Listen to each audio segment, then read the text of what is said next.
Mantan Dirut Taspen, Antonius Kosasi didakwa korupsi sebesar 34,3 miliar rupiah. Uang itu dipakai buat beli 11 apartemen mewah, tanah, dan aset lainnya. KPK juga memeriksa mantan Direktur Keuangan PT Taspen dan Direktur Utama PT Insight Investments Management. Ini adalah dana pensiunan jutaan rakyat yang seharusnya aman di tangan negara, tetapi malah buat beli 11 apartemen yang konon untuk pramugari inisial TMUI. Kalau pejabat bisa segampang itu mainkan dana publik, seberapa dalam sebenarnya borok di balik institusi keuangan negara kita? Hello everyone, my name is Ratna Kumalasari, and today I want to discuss with you about the case summary based on Compass Reference 6 October 2025. Okay, you can look this. I have the question about identity potential red flag that auditors and investors should be aware of in PT Taspen financial statement or operation. Okay, discussion about this. Antonius Kosasi, former president director of Taspen, was sentenced to 10 years in prison after being legally found guilty of corruption involving the management of Taspen funds placed in several banks, the issuance of state Sharia securities (SBSN), and an operational method involving improper fees and additional fee paid to certain companies and distributed to suspects, including Antonius Kosasi. Okay. Based on the case in the article above, the following are potential red flags that auditors and investors should be aware of. The first, danger signs related to financial transaction. Why? Because this is the unreasonable charge, such as facility fee and additional fee classified as operational service costs. The second is unreasonable fund placement pattern starting from the appointment of PT Insight Investment Management as the manager for the INEX G2 mutual fund investment through a direct appointment mechanism without a tender process, which raises signal of a conflict of interest. And the third is the transaction with third parties, as the company was newly established and lacks a clear track record. PT Taspen should implement the Know Your Customer Counterparties principle to prevent the distribution of illegal funds. Okay, the second danger signs related to corporate governance and internal control. The first, exercise authority at the board of director level to make decisions and make large transactions without the oversight and approval of the board of commissioner and the audit committee called create loopholes.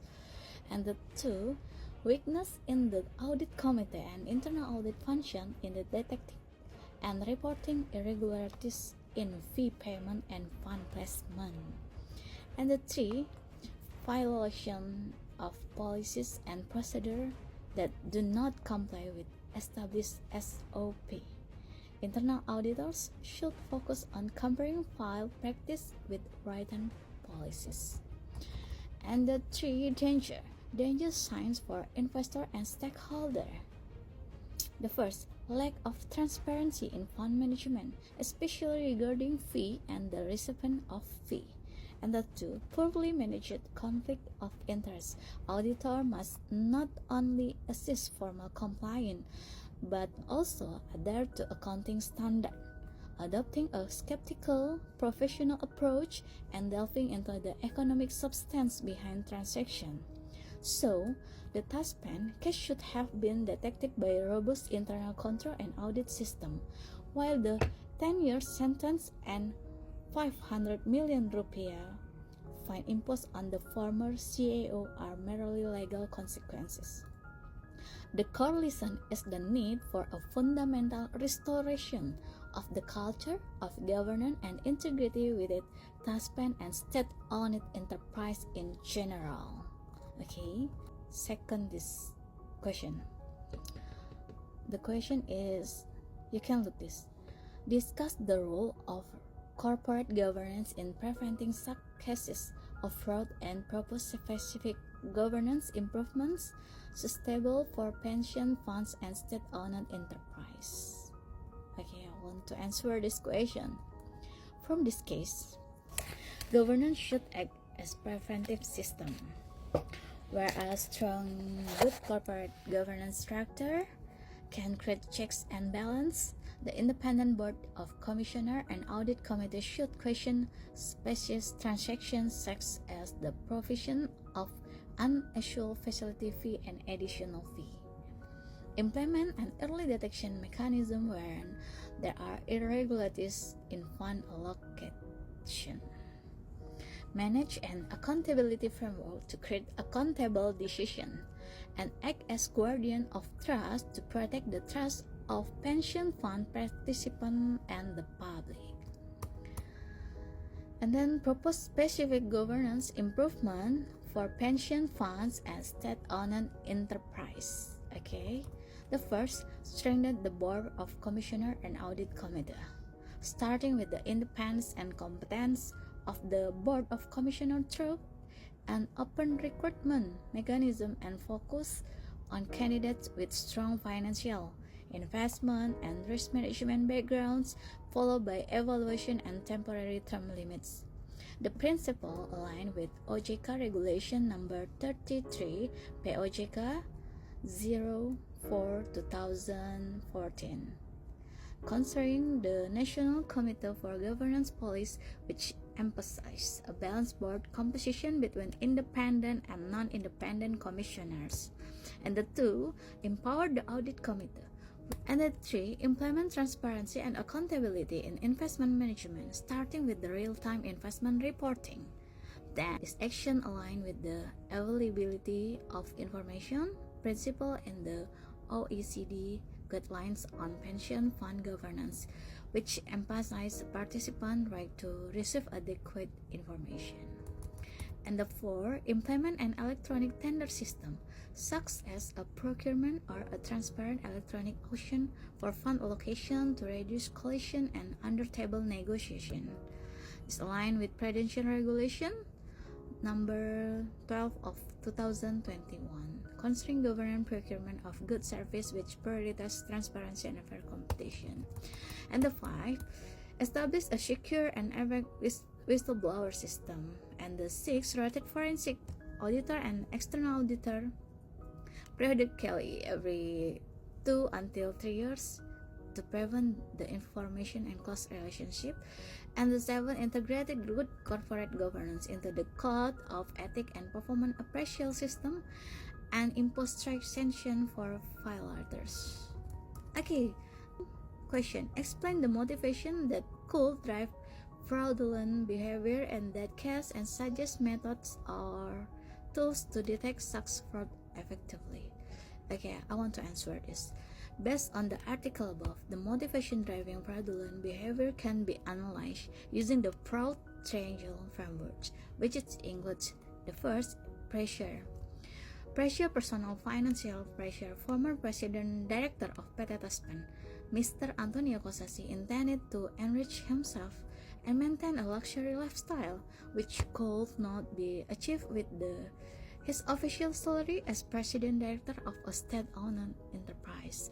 And performance pressure demonstrate good financial performance and high profitability to the government, shareholder, and the public, thus encouraging the practice of report manipulation to meet target.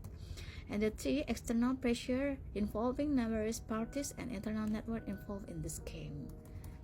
Two, this is a opportunity slogan. Crime happen when there is opportunity. The first is centralized for in the president director without strict oversight, and the two, complexity of transactions such as BSN and complex bank placements, and the three, lack of transparency in partner selection, and the four, negligence by internal audit and the board of commissioners. Okay, for the rationalization, have a perpetrators justify fraudulent acts by assuming everyone else is doing it. I'm not being paid commensurately with my contribution, and this is for the good of the company. Therefore, assume these actions are normal. and the capability. For example, the president director of Taspen, Mr. Antonio Scosasi, has the position and power to authorize large transactions, understand the system and its levels, is skilled in inductive manipulation technique, and has the ability to persuade others to keep silent. Okay? 2. Method and tools for effective fraud detection. And the first, data analysis and forensic technology using software such as HCL and IDA. And the second is improve audit quality and conduct them regularly, focus on the substance of transaction rather than formal compliance structure, in-depth interview with employees who are aware of irregularities. And 3, strengthen and independent confidential reporting system. 4 question. Reflect on how the PT Taspen case might impact investor confidence and the broader pension and investment fund sector in Indonesia. I want to try answer the question. Corruption case involving state-owned enterprise, such as PT Taspen, can have a ripple effect that can undermine the foundation of trust in attracting investment. Both foreign and domestic investors must consider the risks of investing in a country. If corruption in soil increase, the perception of government and political will increase. The following impact will emerge. What happened? Okay. Impact on investor confidence. Investor will reconsider their long-term investment plans in Indonesia and will demand a higher risk premium of offset the risk that Indonesian company will have to increase their cost of capital to raise funding. Either dog debt or the stock market, they will potentially result in selling pressure on soil and financial sector share. Furthermore, this can also damage the credibility of financial report due to illegal manipulation which investors rely on for decision making. An impact on the pension fund industry and participants. The direct impact on this case is a crisis of confidence among participants and prospective participants, resulting in a loss of trust. Participants withdraw their funds, reconsider joining Taspen, and file lawsuits for negligence in fulfilling their fiduciary obligation. And broader impact on investment in Indonesia.